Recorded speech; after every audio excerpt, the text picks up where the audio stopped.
ابن جریح نے خبر دی، انہوں نے کہا کہ مجھے نافع نے خبر دی، انہوں نے کہا مجھے عبداللہ بن عمر رضی اللہ تعالیٰ عنہ نے خبر دی کہ رسول اللہ صلی اللہ علیہ وسلم ایک رات کسی کام میں مشغول ہو گئے اور بہت دیر کی۔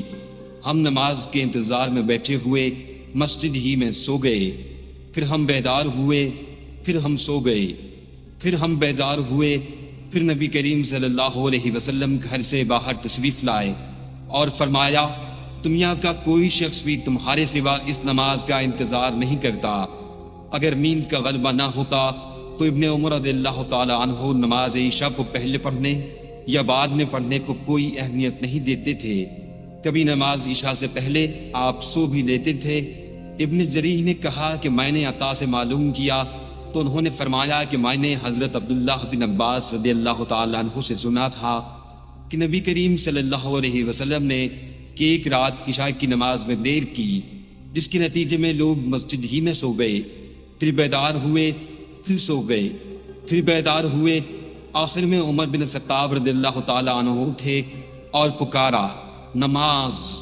عطا نے کہا کہ ابن عباس نے بتایا کہ اس کے بعد نبی صلی اللہ علیہ وسلم گھر سے تشریف لائے۔ وہ منظر میری نگاہوں کے سامنے ہے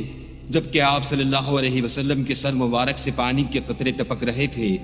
اور آپ ہاتھ سر پر رکھے ہوئے تھے۔ آپ نے فرمایا کہ اگر میری امت کے لیے مشکل نہ ہو جاتی تو میں انہیں حکم دیتا کہ عشاء کی نماز کو اسی وقت پڑھیں۔ میں نے عطا سے مزید تصدیق چاہی کہ نبی کریم صلی اللہ علیہ وسلم کے ہاتھ سر پر رکھنے کی کیفیت کیا تھی۔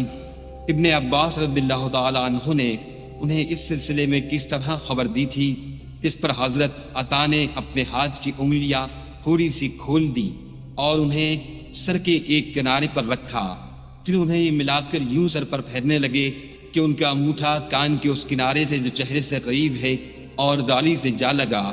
نہ سستی کی اور نہ جلدی، بلکہ اس طرح کیا اور کہا کہ پھر حضرت صلی اللہ علیہ وسلم نے فرمایا کہ اگر میری امت پر مشکل نہ گزرتی تو میں حکم دیتا کہ اس نماز کو اسی وقت پڑھا کریں۔